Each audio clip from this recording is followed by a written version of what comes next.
And welcome back to Hot and Cold Podcast. We got a very special episode for you today. We've done a lot of college basketball lately. Actually, we've done a lot of college basketball since the day we started. But today we take a little bit of a turn, and we have on a good friend of the podcast, I believe, it's Wyatt Metzger. He runs Good Time Media, Good Time Content over. I think he said he's from DePaul, but either way, Westville. Yeah, he's from Westfield, goes to DePaul or whatever. Yep. But yeah, now he's a great friend of the podcast. We talked zero college basketball with him, besides some, IU Purdue questions, just surface level. But it's an extremely fun interview. I'm excited. We kind of got out of our comfort zone. You guys are going to love it.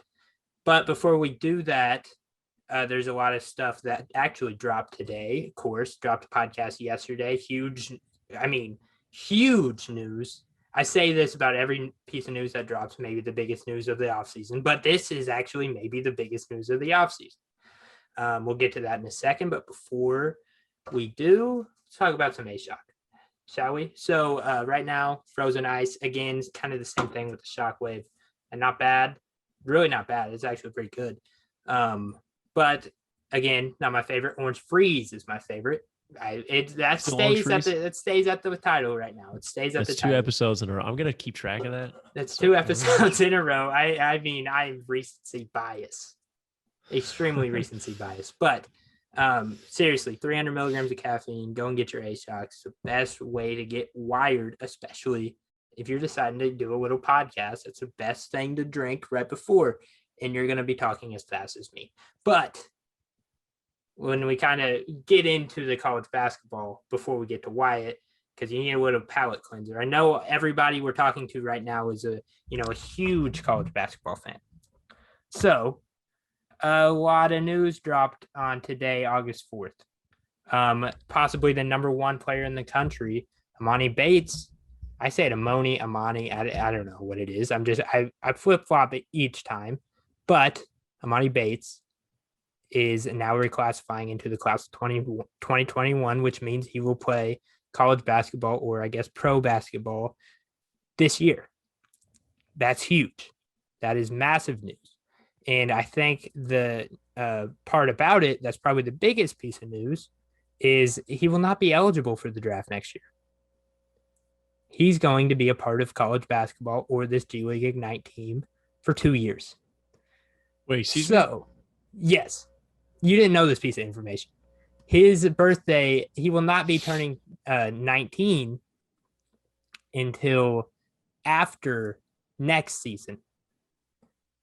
So he will not be eligible for the NBA draft. Holy. Wow. Yeah. Yes. I no clue how he was eligible to reclassify. But that's crazy. So he'll be in 2 years in college or G League.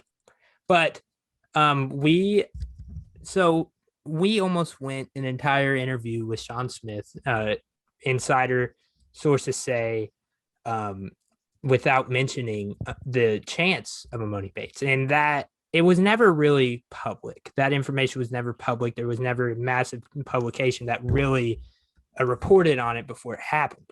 But I heard it, in passing from the Sources Say podcast, actually, from Jack Pilgrim. So I had to ask Sean about it. He goes, no, I don't think that's really going to happen. The very next day, Reclassifies. Class of 2021 releases a list of 5, which I believe is Memphis, Michigan State, Oregon, G League, and you're going to have to help me out with the last one. Like it really matters, but not important. Not really important, whatever. We're focused on the colleges. Yeah, if he goes the pro route, who cares? Have fun for 2 years. Everybody's gonna forget about you. No, I'm just kidding. But yeah, I mean, with a guy like him, it's okay. It's gonna be hard to forget. Oh, is it just those? All right, it's just Oregon, Memphis, Michigan State, and the G League. So that's a weird list. Very weird list. Like Oregon, I know they've got that Nike money, but that's a little. I don't know. Like him and Dior.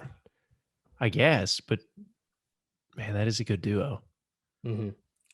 Yeah, it's a good one. I don't think that's better than, the potential of Duren. Oh, we'll get to that. Yeah, give me a second. I want to go over every option before we get to every option. You don't even want to talk about that one. We'll get to that because no. We get to that. We'll get to that because I'm very excited for that potential option. Michigan State. I mean, I feel bad for Michigan State, man, because like he's that pretty girl who has the guy on the hook, and in high school, the guy's obsessed with this pretty girl, and she just keeps leading him on, and just won't commit. he won't commit to that program, and poor Michigan State. But G League, like, hold on a minute on that. Like, if he goes to Oregon or Memphis and is there for 2 years, what a slap in the face. That hurts. Like, Izzo's got to just be like, man, I might have to retire after that one. You got to feel bad. You got to feel bad for him after that. But in the G League, obviously, you get the point in the G League, blah, blah, blah. Who really cares? Nobody cares. We don't talk about the G League on this podcast because they're losers. No offense, Jalen Green and Jonathan Kuminga. They're great players. But Memphis. The potential of Emoni Bates going to Memphis in some eyes are frightening. We mentioned it and I clipped it. The funniest part is I actually clipped it and put it on Twitter. I put it on TikTok and Instagram. Of us talking to Sean Smith, me mentioning it, and then at the end, I said, I am actually rooting for this possibility if Duren doesn't go to UK. I'm rooting for this possibility because you will never see a fumble bigger than Penny Hardaway with those two players and not even making the tournament. Oh, NIT champs. We're going to talk about this. We're going. We're talking. We're going. That's blasphemous. That is. I can't believe you just said that. Here's the thing. So a lot of people said that when Penny had, he had Wiseman, he had Precious, he had Lester Quinones, he had a lot of guys on his second season at Memphis, and it didn't go the way he thought it would. It really didn't. So he's on the trail again. He gets these two guys. Is looking like, all right, to be real, it's looking like he made the right decision not going to the Magic, because if he if he comes back, he gets this weird ass coaching staff, which I mean, I guess we can talk about, and then it's looking possible that he will land Emoni Bates and Jalen Duren in one offseason with less than a month to go. Reading the tea leaves here, like, I feel like he knew, like he had a little bit of intuition here. It was like, I've got a real shot. Not saying that he's saying he knew he was going to get them, because we don't even know yet. Yeah. Because we're recording before that they're committing, obviously.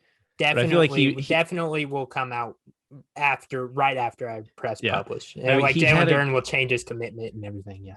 He had a good sense of where he's at with these guys. And like, I mean, he had to have known he had a pretty good shot here. So it's like, if he's back, brings in Rasheed Wallace, like you said, weird hire, but like connection, Philadelphia with Duren, maybe.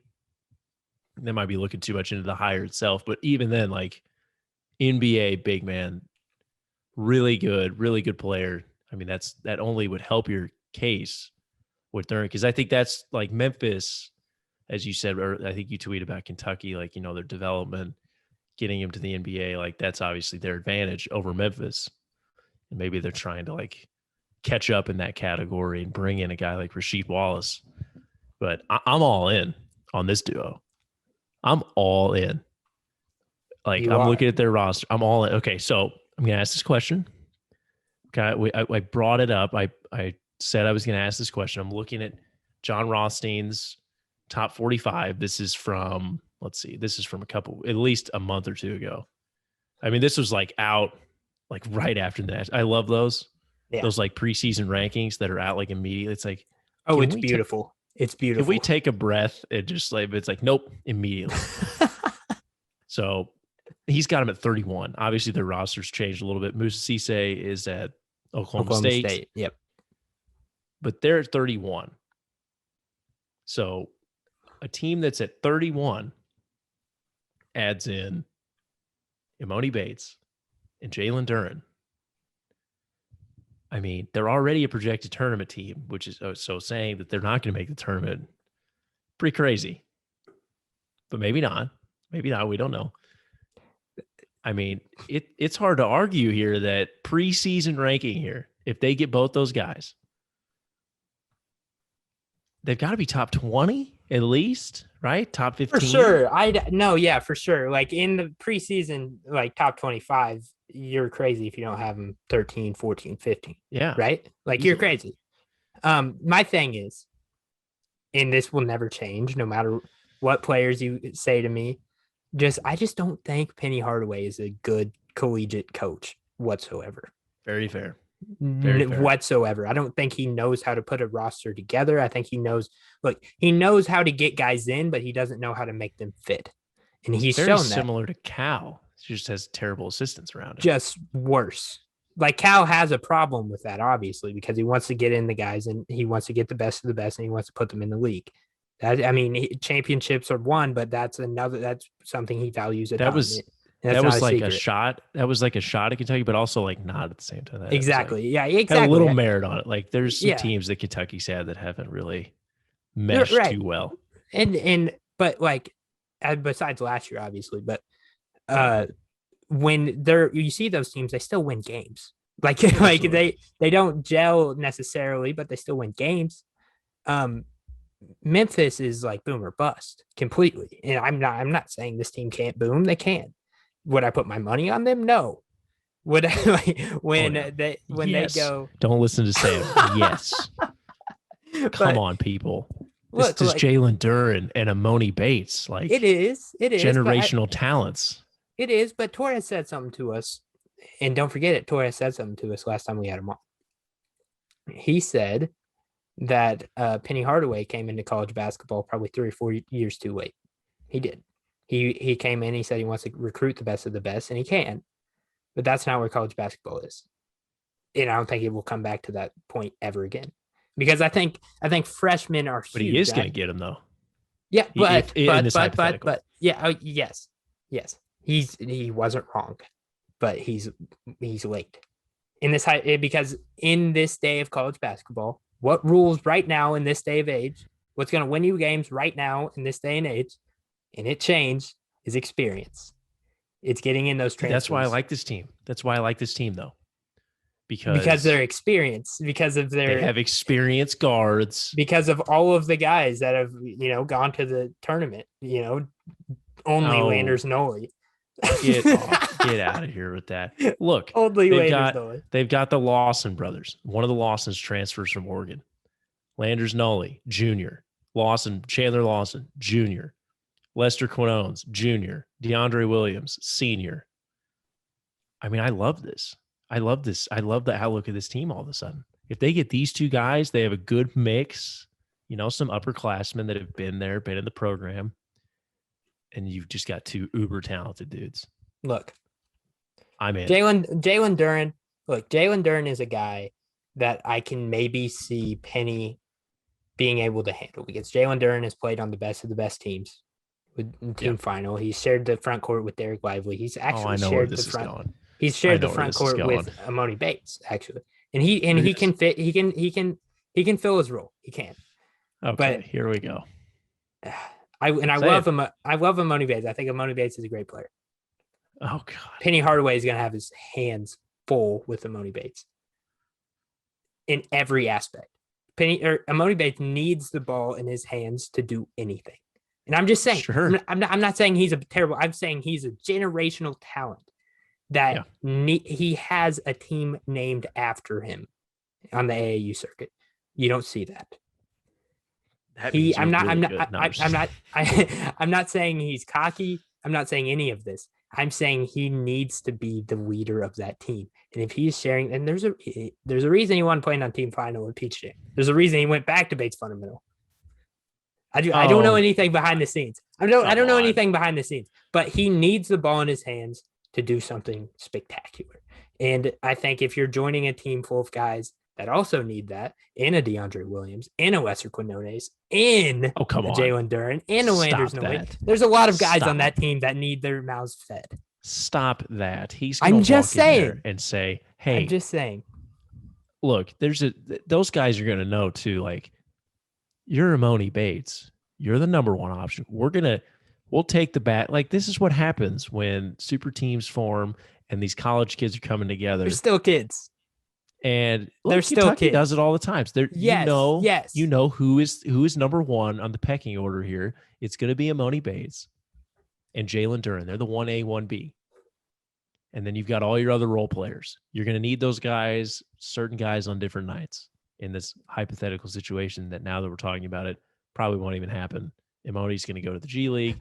Duren's going to go to like Miami, and this is all going to be worthless. This is fun. So I'm in, and I'm going to go on record. We have jinxed the hell out of this scenario. Absolutely. I'm going to go on record and say they should be top 10. Top 10 team. That's fine. That's fine. And I think talent wise, they're top 5. Talent wise, they are top 5. Yeah. I'm just saying that's what I say. I think they're borderline top 5. Do you have no concerns with what Penny Hardaway has done?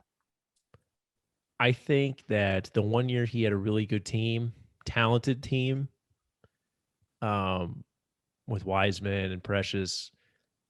The difference with that team is, one, they had the whole Wiseman thing going on. Why did that happen? 3 games. Why did that happen? Well, live and you learn. It was still his fault. Learn. Okay. Penny's living and learn. This is new, man. He's new to this.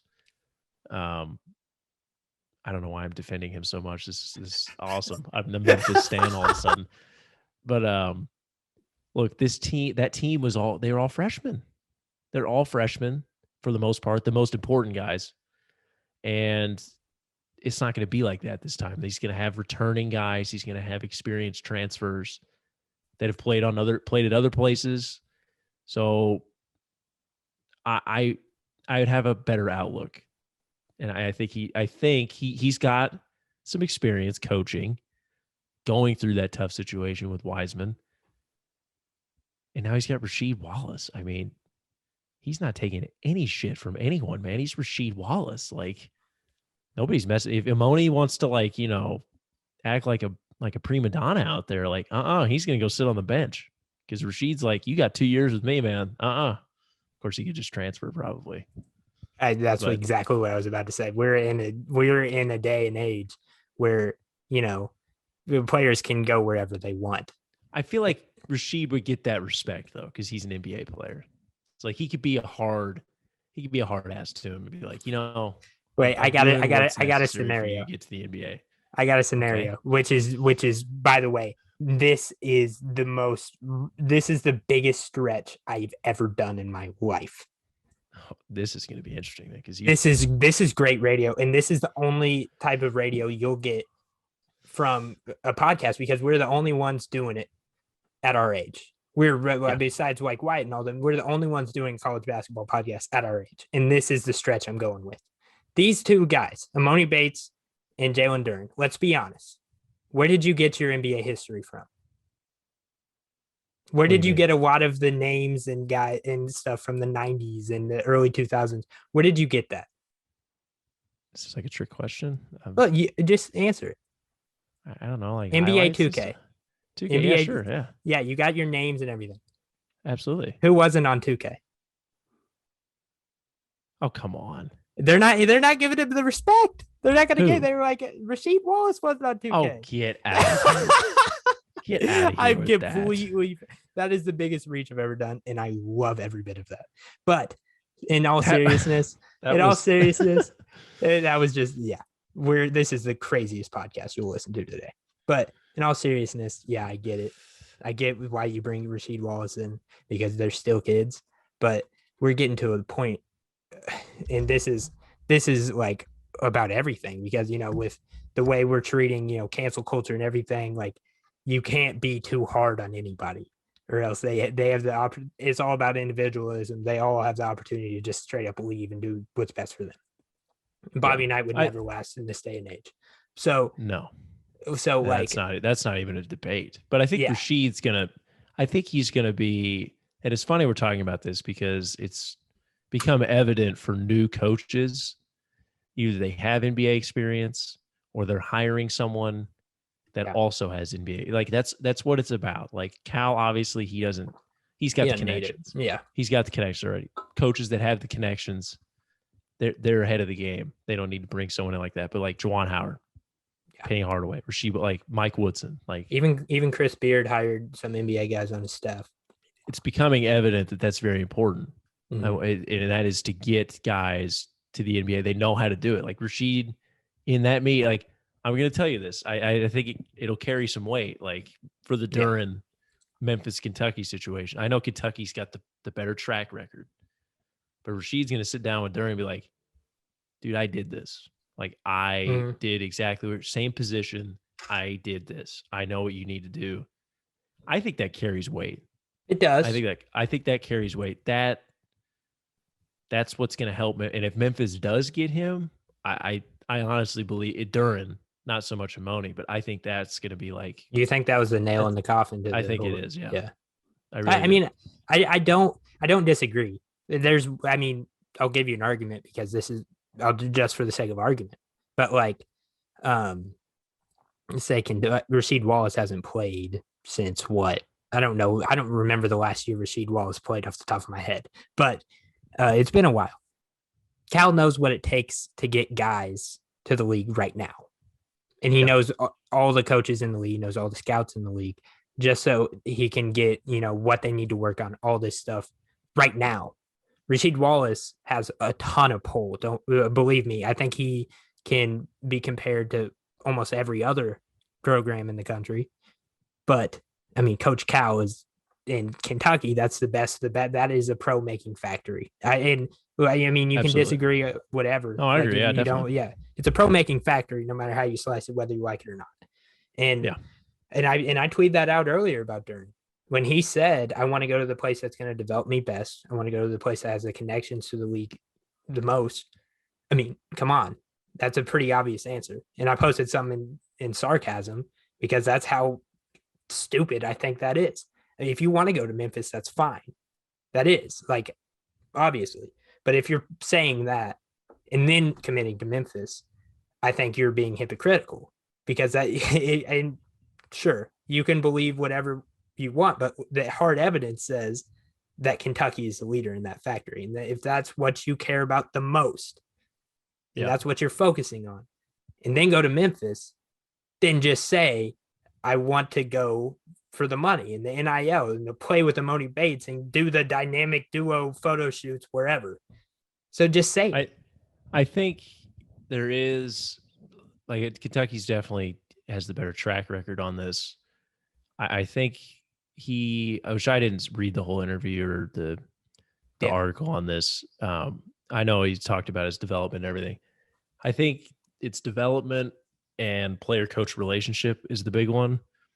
And I think Torres tweeted, that's where Memphis, I think, has a little bit of the edge. And it's just coming from that NBA background and playing. That's the only thing that's going to keep Memphis in this discussion. Yeah. With Duren and Emoni Bates, honestly. Yeah. Like Dana Altman recruiting, or Tom Izzo. I mean, Izzo's done the same thing, but it's like Penny's going to be like, I was a scorer in the league. Not the same position, but I was the dynamic scorer in the league. I know what it takes. And I think that if they both go there, they're going to find out, that's going to surface. It's going to be a story. Yeah. That's why they went there. How long does that last for Penny? How long does that credibility last where he can just say, I used to be an NBA player before his luck runs out on the recruiting trail? This class is going to be big for him. Especially if he gets these two, because I know he had the Wiseman fall and everything was bad, but Wiseman got picked based talent, obviously. Precious first round pick. He kind of flew under the radar on that team, but he ended up having a pretty good season. He was a top 10 recruit, to be fair. Yeah. Like he was a top 10 recruit. Yeah. So he got him there. So, I mean, he's only been here for 3 years. So it's been one of the most up and down, like 2-3 years for coaching. It feels like 9 years, seriously. It's crazy. Like this Wiseman story seems like forever ago. And that's just with everything in sports right now. So, I mean, I think he still has that credibility. I think it's very valuable. But if he starts, continuing to like have these problems, winning, and Precious, top 10 player in his class, goes 20th in the first round pick, but fell a little bit. Maybe I imagine he had aspirations to go higher. I mean, that happens though. I'm not blaming Penny for that, because that happens at Kentucky all the time. It just happened. There's experienced guys that go in front of them, international guys. Yeah. Mm-hmm. So I think he still has that, but it's got to start like panning out for him. Mm-hmm. You got to. You said it about Mike Woodson. You got to win. Yeah. Like, you got this NBA experience. We get it. You got to start winning games and developing guys, and then those guys have to come back and say, "Penny really helped me." Like, Penny is the reason I like. You even hear like Coach Jordan Holtz was saying the other day about how Coach Green really helped him. He learned so much from him, and like, he's the player he is because of Coach Green and all the stuff that he learned. Like, that carries weight too. Yeah, a bunch of guys say that about Cal. So many guys say that about Cal. He's had so many, and they all are like, Cal helped me so much get to the league. So that's what's going to have to happen. Yeah. Well, I mean, that was an interesting discussion. Now that we've spent so much of our time on it, no chance it happens. But yeah, so unfortunate.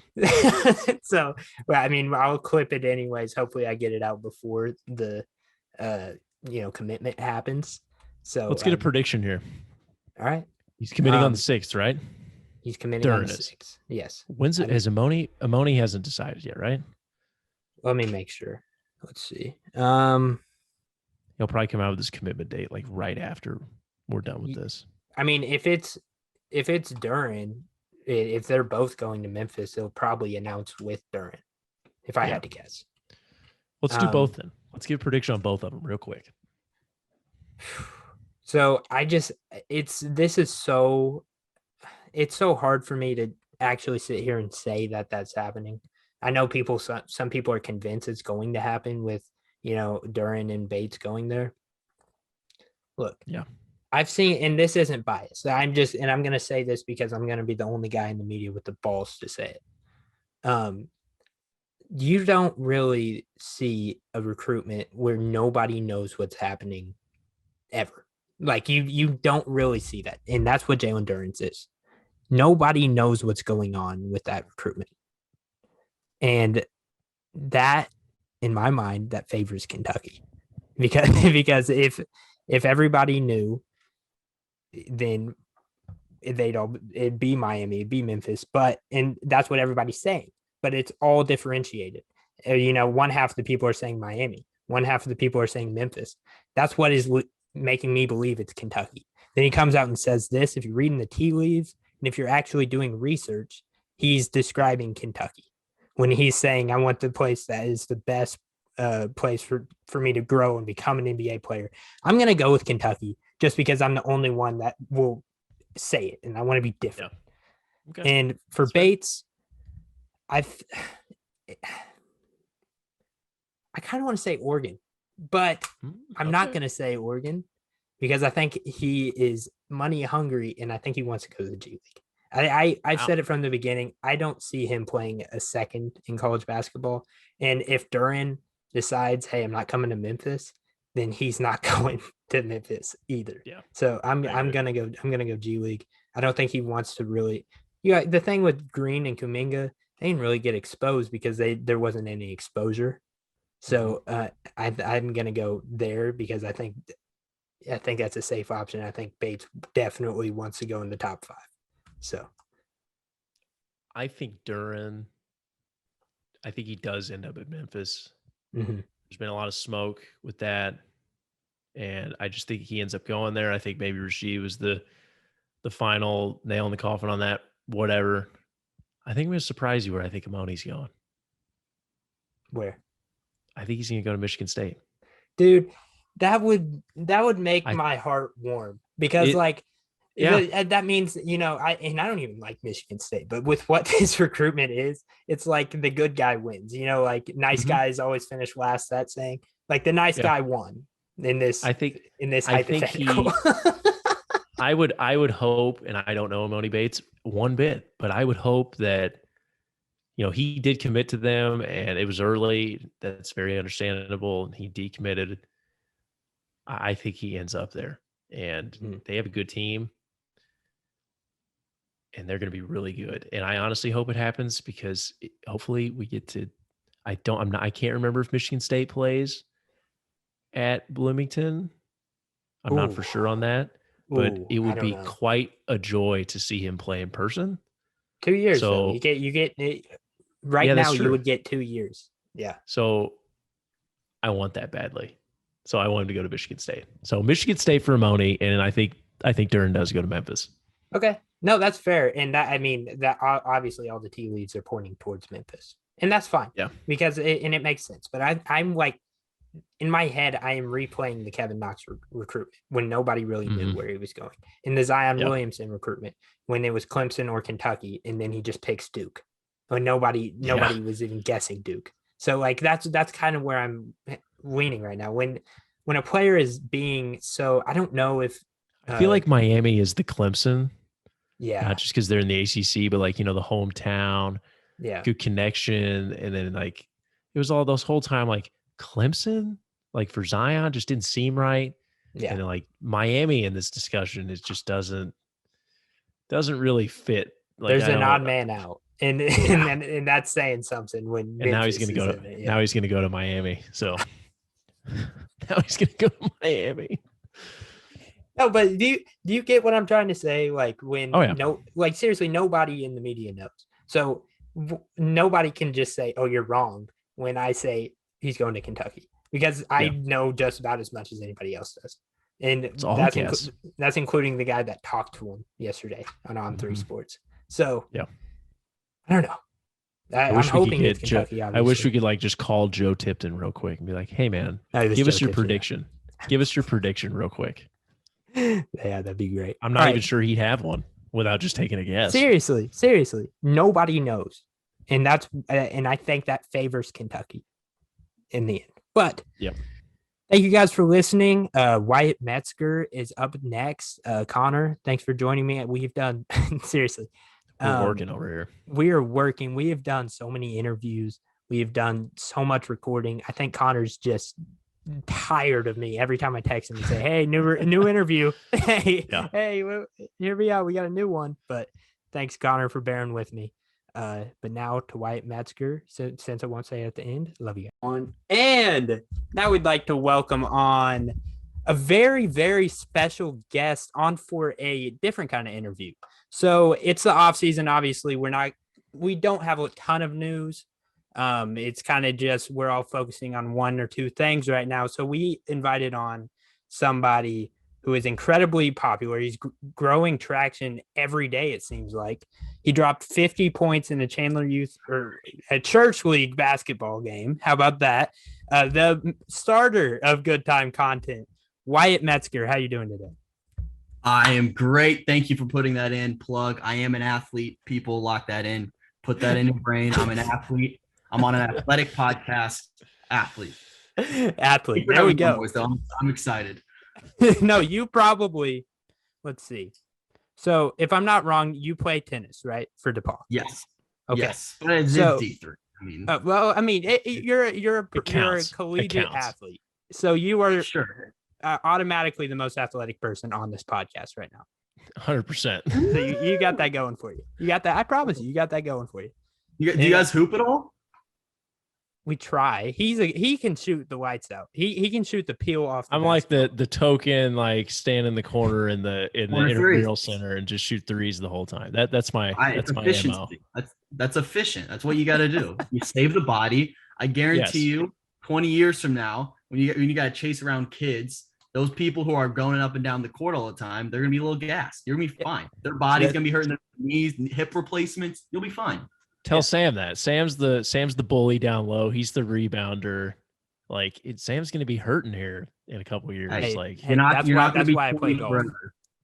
That's why you play golf. That's why I play golf. Yeah, I can't do that when I'm 50. So yeah. You're still gonna be in the Y just kind of jogging down the court and taking your corner three, The standing old at man- the half court. The old on man defense. game is getting developed and perfected right now, so it's ready to go. Oh, for, like, it's the next all 3 years. leading up to beating your kids in horse. That's it. Yes. That's the end 100%. goal. As long as Yes. you can do that until they're like teenagers, you're fine. Oh yeah. Yeah, and then when they do turn teenagers, play them until you beat them once, and then never play them again. Never play him again. Yeah. So the last one, you end up on top. Yes. Yeah. Yes. That's what my dad did to me, and that's been my motivation ever since. It's just the cycle continues. Oh yeah. So, kind of moving on into the interview, I just want to hear about who Wyatt Metzger is, because everybody knows, the TikTok star, owner of Good Time Content. Who is Wyatt Metzger as a person? Dude, I don't know. Wyatt's just, I don't know. Wyatt's, I like talking myself in third person. It's funny. Is that first or third? I don't know. Anyways, dude, I don't know. I'm just trying to get through life, have a good time. No pun intended. Honestly, like, people think I'm like this extremely like outgoing and like energetic guy all the time. It's like, I've just like, most of my friends don't know me as that. It kind of like, even through high school, I was like pretty like, I'm the scrawny, like 6'2", 50 pounds soaking wet kind of guy, where like, if I turn sideways, I disappear, stuff like that. It's like, still kind of am, but I don't know. I started picking up this camera, started talking to people, kind of came out of my shell a little bit. And I don't take a lot of things seriously. I think you'll kind of get that just talking to me. Like, my whole life motto is it's not that deep. Nothing's ever that deep. And you can take that how you want. Like, some people get rubbed the wrong way. They think like, oh, this dude doesn't take anything seriously. But like, I don't know. It's just the way I choose to go about my day. And it makes life a lot more fun that way, I think. So there's really not much to me. Again, like you said, I played tennis at DePaul. Haven't been on campus in a while. So I'm excited to get back soon this fall. And yeah, I mean, there's not much going on here except just grinding out content every day. So talk to us a little bit about how you started this this content company. Is it a company? Am I allowed to call it a company? It's maybe not officially. I'm working on the paperwork behind the scenes, but you can call whatever you want. Yeah, but yeah, okay, it's a good time, whatever it is. So tell us a little bit about Good Time Content as a not exactly a company, but kind of a company, filing for the LLC. Yeah. So kind of how it started. Let's look, as I see it right now, Good Time is the goal. It's a media company, digital entertainment, however you want to categorize it.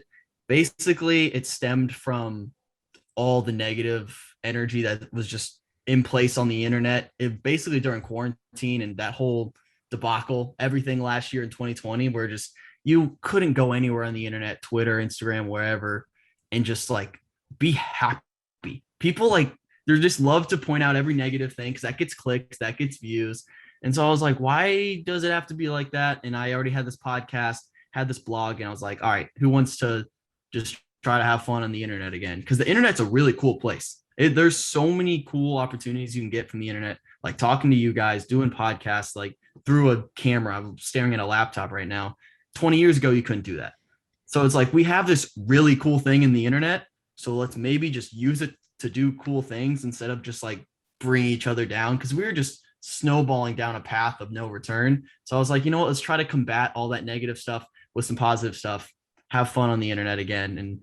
And now I'm lucky enough to work with some hilarious people who do podcasts, do blogs. And it's really kind of turned into something where people can just start stuff. And if they're interested in a podcast, start a podcast. Like, it's not going to, I'll help you out. I've kind of been doing this for a year or two. Like, I kind of know what I'm doing. I pretended like I know what I'm doing. So I'll help you out. Let's see where this can go. And it's become cool because a lot of people have reached out to me saying like, hey, like, I want to start a blog. And I'm like, I'm almost never going to say no. It's like, yeah, let's see what we can do. If you like it, great. If you don't, cool. That's fine. Like, just, it's kind of become a network of like just kids trying to do something they've always wanted to do, but just never had the means to do it. So that's kind of where Good Time is now. And then obviously it's just, I like to keep that question open-ended where like, I don't really know what Good Time will be a year from now. It's just kind of growing each month to see like whatever our audience wants to see, we'll do more of. So just kind of very flexible and adapt to whatever people want to see. But yeah, I mean, good time. It's kind of in the name. It's just a good time. That's what we try to make it to be. We don't try to take life too seriously. So it may have peaked now that you're on the Hot and Cold podcast, though. I don't think I don't know if you can go on from here. This is it. Like, this is the end game. I'm retiring after this. This is the end game. So it's obviously working with your plan or not plan, just kind of going with the flow and having a good time. And we've got a TikTok account for this podcast, and we've started posting clips and stuff. But clearly, we're not doing it exactly correct yet because we don't have, what is it, like 9.7 million likes or something on your, I mean, it's crazy. How do we do that? How do we get to that? Step number 1, you have to look like someone famous. So that's good. That's good. Like, a lot of my followers are convinced that have you guys seen Ferris Bueller's Day Off? Mm-hmm. The movie? Yes. Okay. Yeah. So a lot of people are convinced that I'm Alan Ruck's son who plays Cameron in the movie, because I made a video like last December claiming to be his son. On my part. But and now there's like a big pocket of the internet that thinks I'm actually his son because they don't know how to Google things. And so yeah, that's step 1. You got to look like someone famous. And then honestly, what I keep telling people on TikTok, like, just post like 3 times a day. Like, I forced myself during quarantine. I was like, all right, I'm gonna sit down and like post 3 to 4 times a day, just because what I realized is like 90 to 95% of the people who are seeing my videos weren't following me.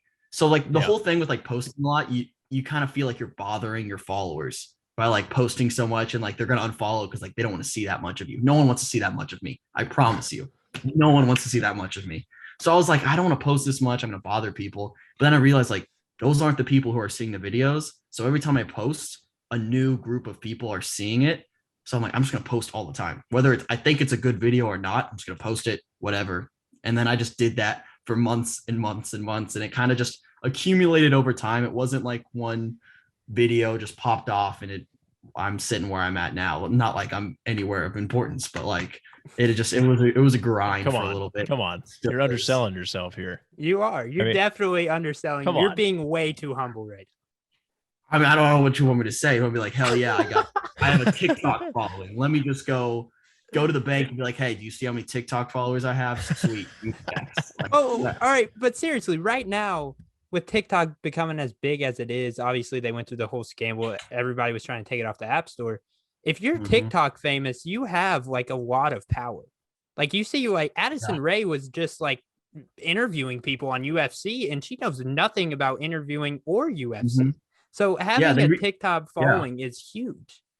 They reached out to me first for that job, actually, and then they went to Addison. I told them, I was like, it's not for me. That's not my scene. I don't know UFC. So, but yeah, having a TikTok, like, you can. That's like, for me, it started as like, I have this YouTube channel. I want people to watch more YouTube, so I'm gonna post a TikTok. Wherever I can gain a following, I'll gain a following, and then hopefully funnel them to YouTube.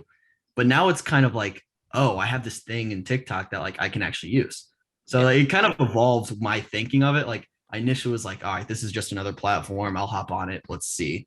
And now it's like, it's by far my most followed like platform. It's my most powerful one, where I can like tell people, hey, go read my blog, and they'll read it and stuff like that. And we do a live show on TikTok live every day. And it's like, oh, I can actually use this to like help the company grow. So it's been a lot of fun. And then starting the Good Time TikTok was a lot of fun just recently, because we started that like 4 months ago from zero, which was awesome. I love just like starting from scratch and just trying to build it. So that's been a lot of fun too. But yeah, it's a beast right now. TikTok is everyone who reaches out to me, I'm like, first thing you got to do, start a TikTok. I don't care what you post, who you post with, whatever, just post, just go. Yeah. And I think with us, it's a little bit harder, because what I like to do is, I'm not a very creative mind. I can't just get out of my shell and post something on TikTok. So it's usually it's a clip from each podcast we put out, and I put it out there, and hopefully it gains some traction. Hopefully people go to the podcast. So what you're saying is I should just start, like doing like lip sync videos and just start, just go all in, like just start dancing and stuff. Yeah, twerk, wiggle dick, you're one of the top. Whatever you got to do. All right, yeah. And you find out what the money maker is, If I could get a video of Sam twerking on TikTok like that, I would watch it'd be it. amazing. It'd be amazing. I'd watch it. I think it would it'd be a serious following right there. 100%. I'm in. That's the thing. You never know what video it's going to be. So you don't know what people are going to like because there's weird pockets of the internet. Just go for it. Just post, Obviously it takes like a little bit of guts to be like, all right, my friends, if they see this, they might roast me. So you got to like toe that line of like, do I actually think this is funny or good or entertaining? Because if you don't, your friends are not, and then they're the ones who are going to give you hell for it. So it's the group chat theory. It's the group chat, because if you're going to be in the group chat getting destroyed in the next 30 minutes if you're not careful. So yeah, it's the 0 to 10K phase is the worst. Yeah, because you're posting and no one's watching, and then your friends are like, "Why are you doing this?" But once you get a little bit of a following, they're like, "Okay, I kind of see it," and then they find out you can make money from it. And then they that's every single one of them like, how do I do that? Yeah. That's the big. Yeah. So that group. Yeah. But kind of moving on, over the weekend, I believe you were at Wrigley Field. I know we're not talking about sports. We're not talking about sports, but this is what was happening off the field. You met probably one of the most beloved people on earth at Wrigley Field in Frank the Tank, as well as Coach Doug. You got the 2-for-1 in the units. So tell us a little bit about that. It was just a serendipitous moment. How's that for a word? It was that nuts. was fantastic. Wow. Yeah, bookmark that, right? Look it up, guys. Dictionary. I went to this game. I was visiting my friend. I'm a big Cubs fan, so like I usually go to Wrigley like every summer. I haven't been for a couple years just because COVID, everything. So I was super pumped to get back to Wrigley. And we were just at the game. It was like third, fourth inning. And I was scrolling through Twitter, and I follow Frank on Twitter, and I saw he posted a picture of him at the game. And I was like, oh, that's sweet. He's here. Like maybe after the game, I'll try to find him and get a picture. Literally 2 minutes later, him and Coach Doug's are like, I was in the front row of a section, and there's like a big walkway in between us. No big deal. And Coach, well, like third, like second section, not front row. Oh, gotcha. We moved up. Our tickets weren't there. We definitely moved up as the game went on because no one was sitting there. So the exact opposite of a flex. But then I see Coach Doug's and Frank walking my way. You can't miss them. They're just absolute units. Right. Okay, I'm gonna stop them. Like I gotta get a picture. Like I was like, no one else is gonna recognize him. Like I'm gonna get a picture. So I got a picture with Frank and Doug's. People start to funnel down, like get more pictures with them. I thought that was it. Like, I was like, this is awesome. Got a picture. And then after they took a bunch of pictures with everyone, I'm still sitting like front row with them, like just talking in front of me with their cameraman, whoever they were with. And then all of a sudden they're like trying to talk about how they want to film this video real quick. And Frank gets upset. He's like, I don't care about this. So he comes and sits right by me. Just doesn't say a word, sits right next to me. And then I was like, oh, I'm gonna take this opportunity. And we just start talking about sports. We start talking about the Mets because he's a huge Mets fan. And we're just going back and forth. This was before the trade deadline. So I was like, all right, if we give you Bryant, what are we going to get back? And I was sitting there talking to Frank about whatever for like 5 minutes, which was the coolest part about the whole experience. But then Doug's came up to me and was like, hey, like, do you want to be in this video real quick? Like, of course I'm going to say yes. So and they walk me down to like the front, like right by where the bullpen in Wrigley used to be on that left field line. And we film some video. It was a recreation of a scene from Rookie of the Year, which a movie I have not seen or like haven't seen maybe since I was like 8. So they were like, hey, just say this. And I was like, done, check acting skills, give me the Oscar, whatever. But it was so cool because like I actually got like off camera, like got to talk to those guys, and they're just like cool guys. They were just talking baseball, like didn't talk about anything else, just baseball. And it was a really surreal experience just because like I watch Frank the Tank all the time, and Doug's is obviously hilarious, and that whole world is just something else. But it was a weird experience, but it was awesome. It was really cool. So Coach Doug's, obviously he got famous because, Big Cat decided to play a video game, which is the craziest story on earth, by the way. I tried to explain that to the friend I was with, So I went with my friend Lucia. Shout out Lucia. And she was like, "Who are these people?" And I was like, "If I try to sit here and explain to you who these people are, you're gonna think I'm insane." Like, so there was a Subway in New York City. Yeah, literally. I'm like, well, this dude eats hot dogs, and this guy looks like a guy in a video game. So, yeah, that's it. That's basically it. Oh, that's amazing. No, that's for real amazing. But Coach Doug's as a person, he seems like the nicest person on the face of the earth. Is that really how he is behind the camera? He's literally just a teddy bear, dude. Like, we were sitting there talking. I was like, "Oh, is this your first time at Wrigley?" And he was like, "Yeah, dude. Like, this is awesome. This is so cool." And he was just sitting there smiling. He was just like, "This is awesome. I love this place." And like, but he was just like, again, it was just a very normal dude. Like I don't know. I can't really explain it any other way. He was just very down to earth, super cool guy. And like, even after the video, because in the video, he like yells at me and he's like, "Shut up, George," or whatever the line is. And then after the video, he calls cut. He's like, "Hey, like, sorry, I didn't mean to yell that loud." I was like, "Dude, what?" It was the video. Like, I wanted more. I expected you to spit in my face. Like, I was ready for all the work. But yeah, no, they were both awesome. They were really cool, and their camera guy was cool too. So it was just a crazy experience. I didn't like, there was so many eyes on us too, which was hilarious, because they like walked me down in front of all these rows and like, who are these people? So it was kind of like a cool experience in that sense. But yeah, they were awesome. They're really cool. Were you at least wearing a good time hat, something to promote the brand during the video? My biggest regret was not asking one of them to come on the podcast. That I kicked myself that night. It was devastating. Yeah, it is what it is. You swing and you miss sometimes. Sometimes I saw a fastball right down the middle. I didn't even swing the bat. It was tough. But that is tough. It is what it is. You know, you live and you learn. Next time, that's the first question out of my mouth. Hey, podcast, let's do it. There we go. So. I know this isn't sports, but you brought up the deadline and you're a Cubs fan. So I just gotta ask, are you like devastated? I've never been more upset in my life. And that's not an exaggeration. Like, it felt like getting shot, surviving, getting shot again, surviving that, and then getting shot again and just left them out. That's what it felt like. Because the Baez one got me. I knew Rizzo. So I was at the last game where these guys were there. I didn't know that. I assumed Rizzo and Bryant were gone. And I had kind of dealt with that, but it still stung. And then the Baez one was a knockout, dude. I was not expecting that one.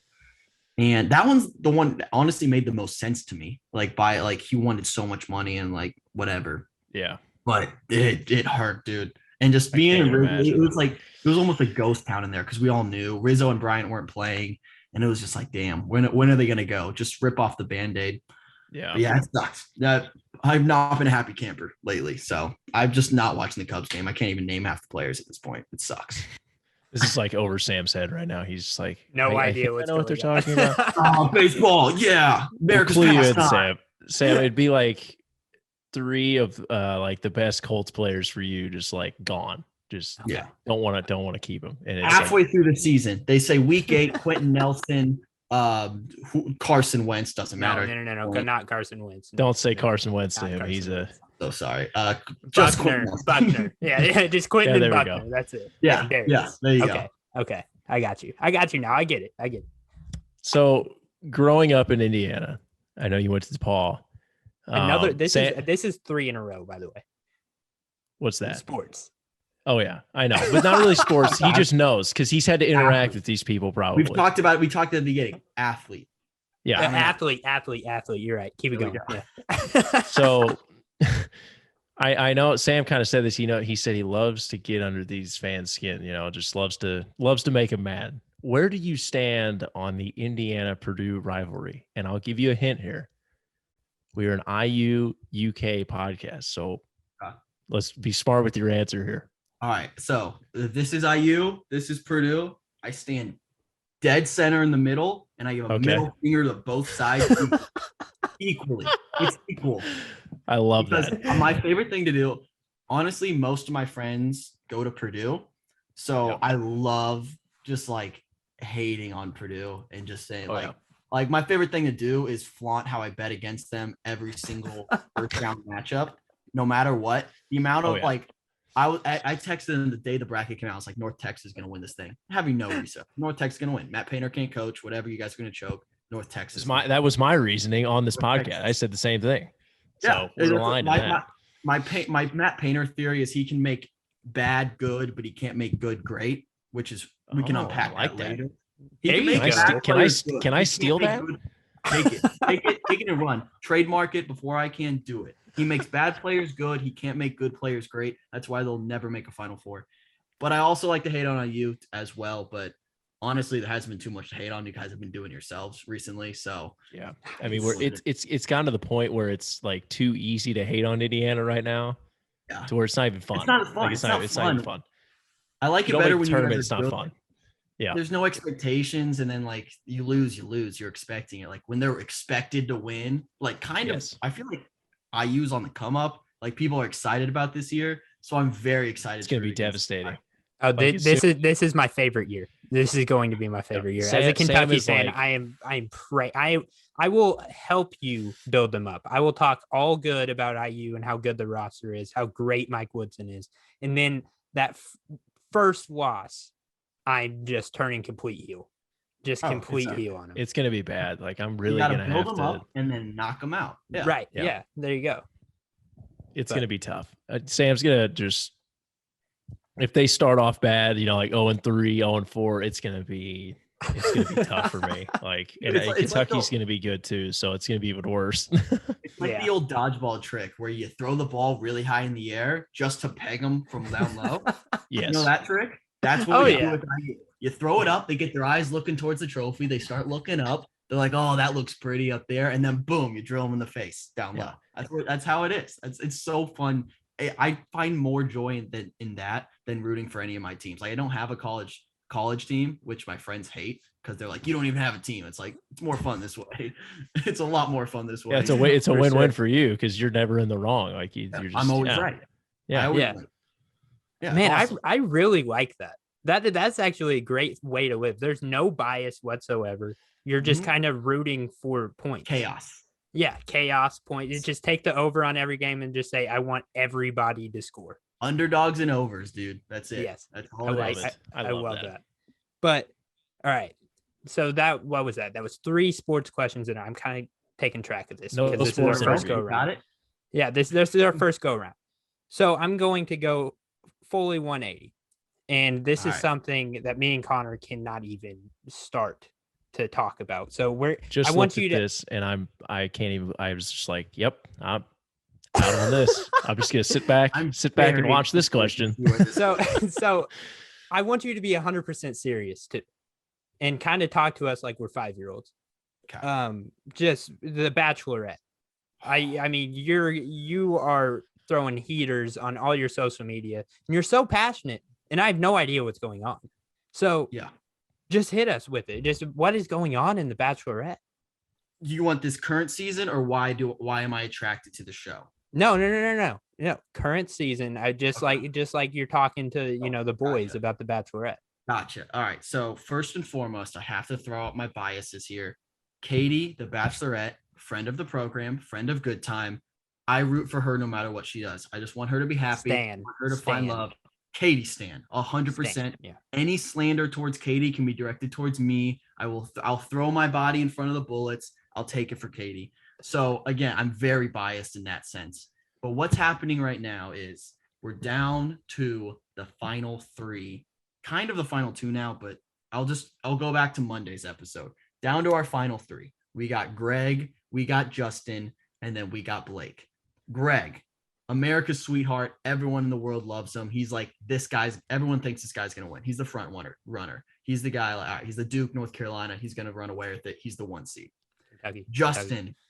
No, see, he didn't throw Kentucky in there on purpose. There. Yes, that was definitely deliberate. Then we got Justin, who underdog of the year. He got no airtime the entire season. And then he just somehow made his way into the final 3 and people are just stunned. So he's just happy to be there. He's goofy, just looking around. He's a funny guy. I like him. No chance he wins in hell. And then you We got see you. Blake, Yeah. Canadian Blake, who he came in halfway through the season. He was on a previous season of The Bachelorette. You guys got to keep up here. Previous season. Question, hand up. You can just join willy-nilly? Dude, there's no rules. It's just chaos. No rules to this. This is absurd. He walked in, strutted his stuff, and said, "Katie, I want you." And Katie was like, "Let's give it a shot." And then so he came in. He was on the last season of The Bachelorette. Strolled on in, made it, and then now made it all the way to the final 3. And they have a pretty good connection. They're both very like, let's talk about sex a lot, which is funny for the show. But yeah, it is what it is. Do that. Take Just that upfront. Yeah. He's very upfront, very vocal, a lot of sexual innuendos. But you can't say fuck on television. That's America. You can talk about sex all you want, but you can't say that on television. Exactly. How about that? That's insane. And I think it's a great word too. It's very versatile. You know, you can use it in many different ways. So I feel like we should open the floodgates and just let it fly. But that is what it is. So we got down to the final 3, which is hometowns. So they all go to the home. Like they bring the families in because of COVID stuff. And they meet the parents, all that stuff. Our front runner Greg confessed to Katie, is like, "Hey, I'm in love with you. Like this is it for me. Like you've made me feel like no one else has," all the good stuff you're supposed to say on the show. And then Katie promised herself that she wasn't going to tell any of the guys that she loves them until the very end, until there's only one left, which is kind of fair. Like, I don't want to say I love you if I'm dating 2 other guys. I love how intensely you guys are looking at me right now. I feel like we're interested. This is captivating. I mean, this it honestly is. I feel like I'm teaching calculus to like 2-year-olds right now. It's hilarious. And so Greg got upset with Katie for not saying, like, reciprocating the feelings. And they got in this huge argument where, like, because she was like, "Hey, like, you're fine. Like, you're going to be here next week. You're going to get a rose this week. Like, you're fine." Yeah. Greg was like, "Dude, like, I don't care about the rose. Like, I love you, bro." And Katie was like, "I can't say that right now because, like, I'm dating 2 other dudes." And Greg was like, "Screw this, I'm out." And he dipped. He left the show. And then Does he Katie, just not understand the premise of the show whatsoever? I was gonna say, like, you signed up for this, whatever, but like he just left. He left. It's like Duke. It's like Duke going out of the tournament in the Elite Eight, right? Yeah. See, I had to look. If we go through this entire segment on hot and cold, and we don't at least analogize it to the college basketball world, is that a word? It is on my book. Apparently it is. And now, if we don't analogize it to college basketball, make it analogous. Yeah, and now, okay, yep. But all right, let's hear about Greg and Brandon something. What's the other Where are you guy's getting name? that from? Where's the other guy's name? Blake. It's Come B, on, something with a B. Sorry. Yeah. Anyway, paying attention. Well, to quick summary, long story short, Greg left. Katie's distraught because she was like, "I was probably gonna pick you, but you just left. You're the winner, and you just bailed." Yeah. So now I'm down to 2 guys who, like, I kind of like, but like I didn't like as much as Greg, and then it cut. Boom, finale on Monday. Wow. That's it. That's where we're at right now. So I'm pumped. I'm very excited. And the funniest thing is, the day after the show, so yesterday, Katie, the Bachelorette, hopped on my live stream as we were doing the show and started talking to us. I was like, "Katie, I just watched you get your heart broken 12 hours ago, and now you're sitting here debating with me about like boxers or briefs. Like, this is not real life. This cannot be a real thing that's happening." That is so crazy. that was really cool. That was a really cool thing. So again, Katie, friend of the program. I'm team Katie no matter what. So as long as she's happy, I'm happy. That's how I'll leave it. But that's the Bachelorette. Thank you. I feel like I need to watch the finale now. Like, I feel like I need to watch on Monday. Yeah. Like, I'm caught up. I know what's going on. Like, I am seriously interested now on who wins, because she clearly doesn't want to pick either one of them. I mean, you guys can drive up to Indy. I don't know where you're at, but watch party here. Let's go. Ooh, that's what, a 2.5 hour. Well, I'm gonna be in Nashville. Yeah, something like that. Yeah. We'll try to make it. How about that? We'll give you we'll try. If not, we're gonna tweet. We are going to live tweet from Hot and Cold. We'll live tweet. I'll live tweet it from Good Time. We'll go back and forth. Beautiful. There we go. There we go. And if you want to go live, we'll go live. We'll give I us promise you prediction. we'll go We'll up. give like predictions like halfway through, Yes. like who we think's gonna win. I love We're it. gonna can't believe set that we're guy- gonna set odds on it. I can't believe he left. Like that's like making the team in like a Mm-hmm. basketball tryout, Yeah. and then just be like leaving on the last day. Like you have a 3-day tryout, and you're like, you're probably gonna make it. Yeah. And you're like, no, I'm gone. It's all right. It's like the I'm coach. leaving. It's like the coach making you captain and the team voting you captain, and then being like, "I don't think you guys want me here," and leaving. Yeah, it's like, Like, what? what? Yeah. Makes no Gosh. sense. I'm Yeah. trying to think of another analogy because you guys are just running circles around me with this. All right, let me. Think. But yeah, I mean, I don't know. look, that was just absolute chaos, and I'm so happy I asked the question That's because the like we best almost went. off-season topic right there. Yeah, That's we the best almost off-season went. topic we've had. So Wyatt, we almost let Wyatt on and him not talk about the Bachelorette, and that would have been Probably would have been a just- smart podcast decision. I It bet a just- lot of people were like, "Oh, you're talking about the Bachelorette? See ya." Well, I mean, will see. that is on them. They just missed That's the their best mistake. segment here. I mean, this is fantastic. This You're is still content listening? right here. Thank you. But yes, but I think that might have been the best way to conclude this interview. I don't well because I mean, like I said, you getting on hot and cold, that was the peak of good time. I mean, that was the peak of this interview. I don't know if we can go up from there. I mean, we can try, but I don't think we got it. Can't match that. Oh, man, one. that's Like, it- Bachelorette right there. Energy. and left it on a Bachelorette. cliffhanger. You left it. Yeah. We were on a cliffhanger here. Now we got to wait. We got to figure out who's the winner. I just want to know. Does Blake I know. This you have any Greg inside left. information here? You have any inside don't like know. info? So he Katie won't tell me does. anything. He does. He's best friends with Katie. So like, yeah. She may or may not be my best friend, but I have no insider information. But I wouldn't leave out the possibility of Greg coming back. I think he might come back. I think that's like a 5% chance, but we'll see. I don't know. I just don't Okay. think. I don't think the guy who came in at the middle he shouldn't be able to compete.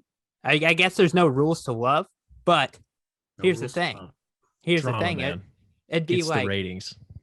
I guess, but it'd be like, what if a team just started playing halfway through the year when they were like, oh, it's a COVID year, we're sitting out, and then they just started playing. Not enough games to get in the NCAA tournament. They wouldn't have enough games, right? Strength of Is there a schedule is all out limit? of whack. Is there a limit though? Yeah, to the committee though. Let's say everybody else is going, All right, 30. let me tell you this. Let me say this. Let's say Kentucky's in that situation and they have like the top 5 roster preseason and they sit out for half the year and they're like, all right, things are looking better. We're going to play the rest of the year. You're saying they shouldn't be eligible for the tournament? Like they win, they're in the conference tournament. They like Just lose the burying yourself championship. in a Like, hole too. Because if you like- say one way, if you say no, and then this actually happens, you're screwed. It's on tape. so I'm just saying, like this. I feel like you'd be like, no, they are good enough. They should be allowed, no matter. It's like Ohio State. Like people were mad Yeah, that they didn't play that's a enough great games. call, Like, Ohio but they were State. good, so they should. There's no game limits. This is eyeball test. unprecedented. I'm exercising my Fifth Amendment right in this area. Sam's just like, man, this You did just not put go a. how I wanted. You just win it. You just. That was unbelievable that you just did that to me. Sorry about But- that. Didn't mean to Yeah, do but that. he just doesn't have the resume. I mean, at the end of the day, he doesn't have the resume to the committee, and I don't think the committee should have let him in, but they did. Yeah, I guess in this situation, Katie's the committee. The and we committee's a stand- 30 we year old stand- female. Yeah, and we stand Katie. We stand Yeah. Katie, so I mean, that's her choice. Love has no rules. I love that, by the way, and you better use it in your podcast when you're talking about the Bachelorette. Oh yeah, 100%. Okay, 100%. perfect. But Wyatt, seriously, thanks for coming on. That was probably our most fun interview of all time. Just This everywhere, is awesome. everywhere else but college. Yeah, it's pretty low standards. I was gonna say. You guys have a No, lot of but- fun on this thing. But no, but seriously, everywhere else but college basketball, it's a nice change of pace.